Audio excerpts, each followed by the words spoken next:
Today, you will learn how to set up and perform fully automated multiple angle reflection measurements with our A513 reflection accessory.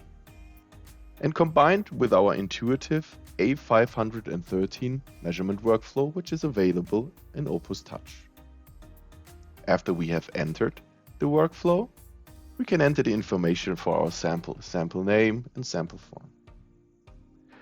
Now let's click on the gear wheel icon to set up our measurement. In the first tab, we can choose the experiment which we want to use for our measurement.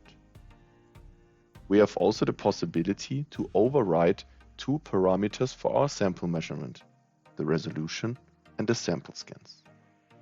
In the next tab, we can change the parameters for our background measurement.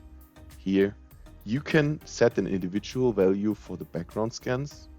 You can change the reference path and set a reference name.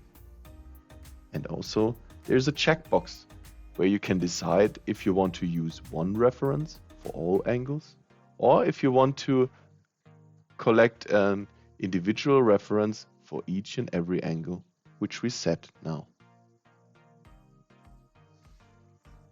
In this tab, we set our angle list. As you can see, there are already 2 entries in the list. Now we can decide if we want to change the entry by activating the list and clicking on the plus or minus icon, or if we click into this box, we can set an individual value here. We can also decide if we want to have the same angle for the incoming and outgoing beam, or if we want to set individual angle values for these.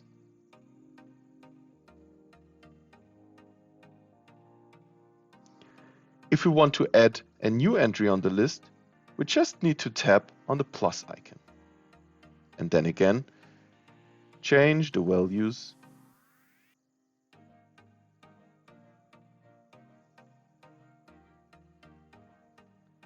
And finally, we can save this angle list either via the Save button or the Save As button if you want to change the name. Let's go back. Now we can start the reference measurement. For reference, we're using a gold mirror.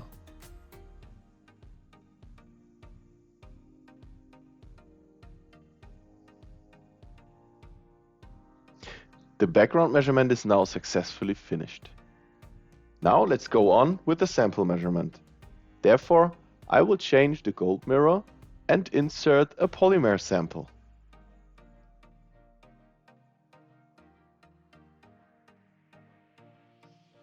Now we can again check if all parameters are set correct, and if yes, we can tap on the Start Sample Measurements button.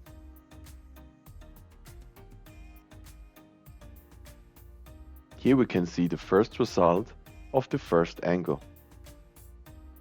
Now the second result is shown. And finally, the third measurement is in progress. Now all our sample measurements are successfully done. We can now decide if we want to measure another sample or if we're done with our analysis. I hope you could see how intuitive and easy and comfortable it is to measure with our automated A513 reflection measurement. Watch also the other videos in our Opus Touch tutorial series.